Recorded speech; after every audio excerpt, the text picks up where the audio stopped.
hoş geldiniz. Bugün sizlerle lazanya yapıyoruz ama bu lazanyayı krepten yapıyoruz. Börekle lazanya arası güzel bir lezzet. Hızlıca tarife geçiyorum. Öncelikle 2 adet yumurtam var.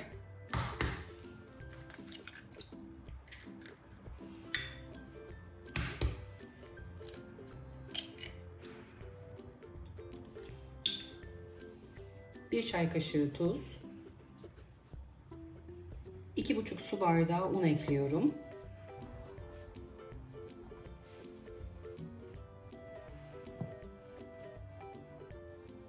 Üç su bardağı süt.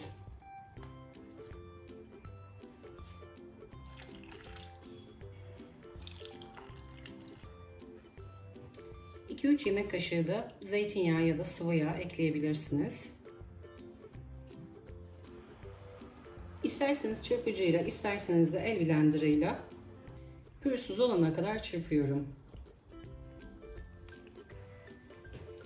Çırpıcıyla başladım ama el blenderıyla devam ediyorum. Pürüzsüz olana kadar çekiyorum. Kıvamı bu şekilde.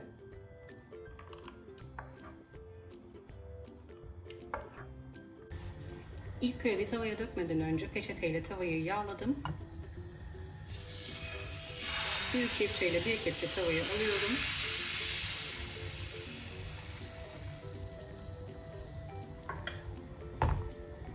Krep hamurunuz akışkan değilse, tavada yayılmakta zorlanıyorsa yarım su bardağı kadar kontrollü bir şekilde su ekleyebilirsiniz. Çok daha fazla eklemeyin.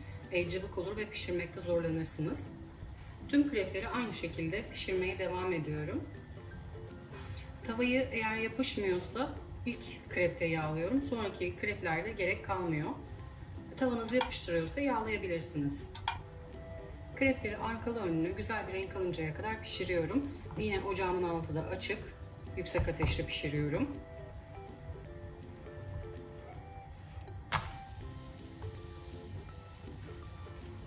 Kreplerin hepsini pişirdim. 10 tane çıktı.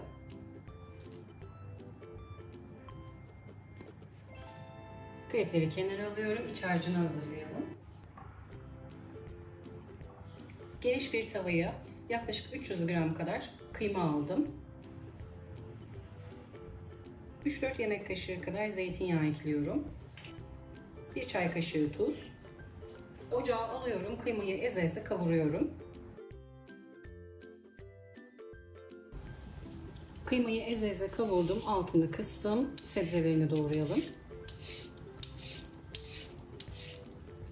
2 adet büyük boy havuç kullanıyorum.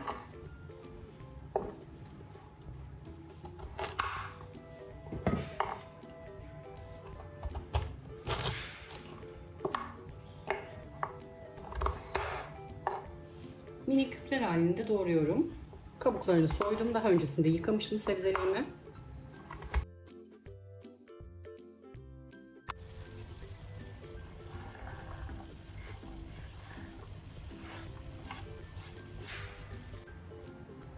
Soğanlarım küçüktü. 3 adet küçük soğan kullanıyorum. Büyükse 1 adet de yeterli.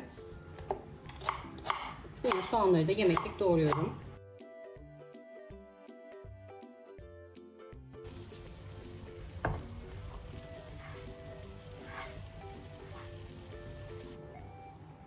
Bir adet kapya biber kullanıyorum. Dilerseniz 2-3 tane de sivri biber kullanabilirsiniz.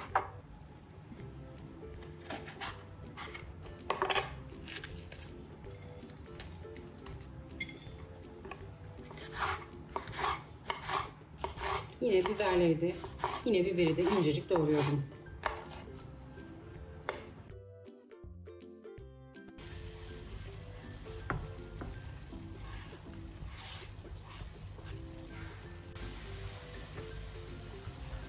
Sebzeler yumuşayıncaya kadar kavuruyorum.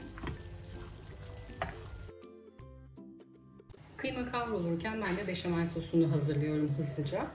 1 tepeleme yemek kaşığı tereyağı ekliyorum. 3 yemek kaşığı zeytinyağı.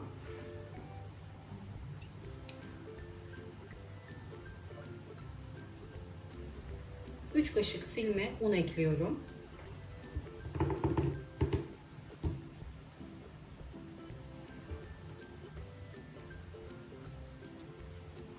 Un ve tereyağı Tereyağını ocağa alıyorum. 2 dakika kadar kavuruyorum.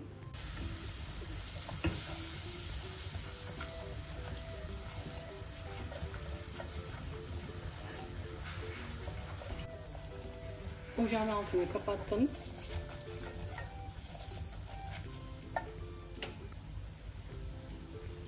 Üç su bardağı sütü karıştırmayı hiç bırakmadan tencereme alıyorum.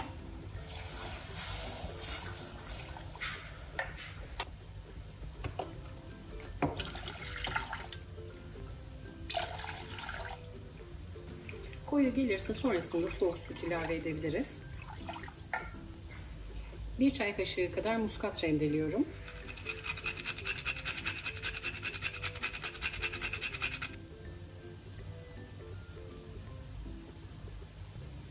Bir çay kaşığı tuz ekliyorum. Ocağın altını açtım. Karıştırmayı hiç bırakmadan pişiriyorum. Kenarlarından kaynamaya başladıktan sonra pişmiş demektir. Ocaktan alıyorum. Beşamel kaynamaya başladı. Altını kapatıyorum. Kıvamı bu şekilde. Eğer koyu geldiyse yine kontrollü bir şekilde yarım su bardağı, 1 su bardağı kadar süt ekleyebilirsiniz.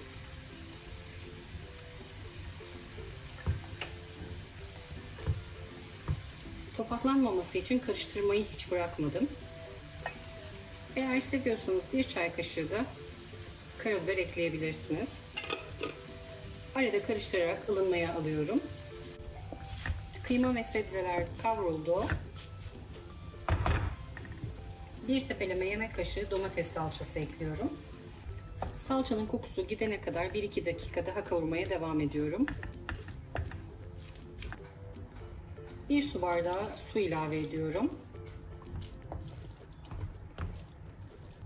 Ocağın altını kısıyorum. Kısık ateşte bir 5 dakika daha pişirmeye devam ediyorum.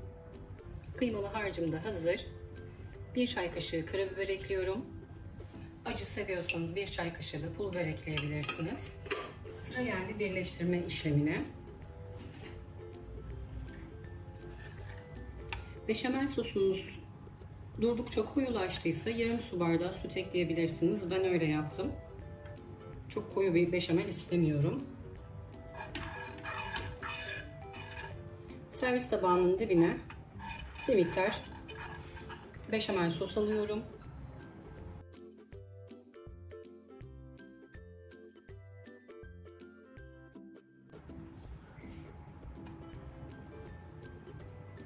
Fırın kabım birazcık büyük.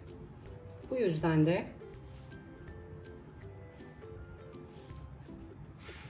bir tane kenara doğru getirtiyorum krebimi. Bir tanesini de ortadan ikiye böldüm. Bu şekilde kenarlarını kapatıyorum ki boşluk kalmasın. Boşluk istemiyorum. Eğer krebinize göre bir borcamınız ya da pişirme kabınız varsa onda da pişirebilirsiniz. Büyük gelirse de benim gibi kesebilirsiniz.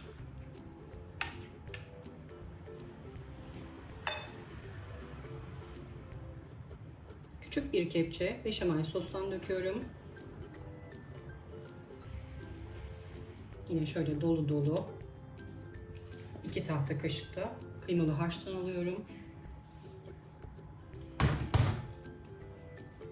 Her yerine gelecek şekilde yayıyorum.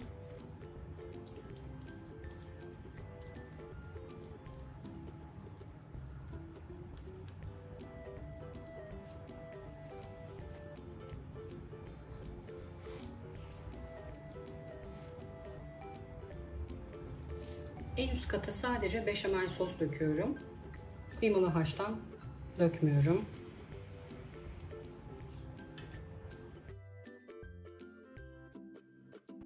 İki su bardağı kadar rendelenmiş taze kaşar peynirim var. 2 kat serdikten sonra kaşar peynir rendesi ekliyorum.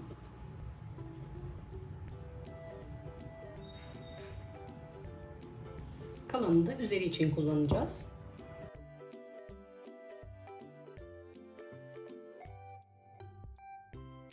Bu son katım. 2 tane krep kaldı. Dediğim gibi üzerlerine kıyma eklemeyeceğim için kıymanın hepsini son kata ekliyorum. Son son katımı da ekliyorum.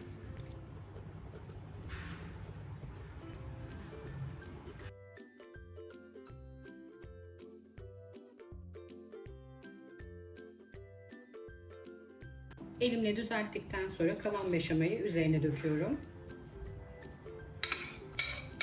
Bu ölçülerdeki beşamelimiz de tam yetti. Hiç artmıyor. Beşamel de her yerini kapadıktan sonra üzerine bol kaşar rendesi ekliyorum.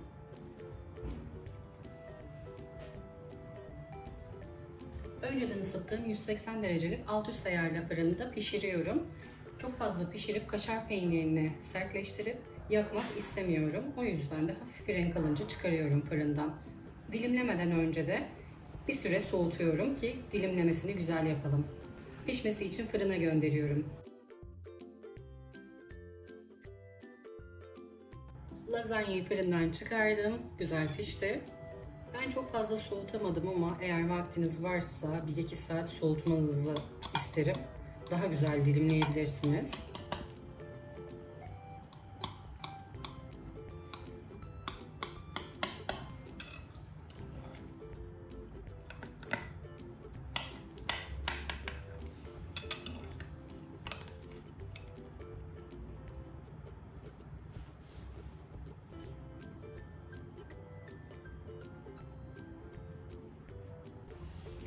İç dokusunu da göstermek istiyorum. Yumuşacık, evde kolaylıkla hazırlayabilirsiniz.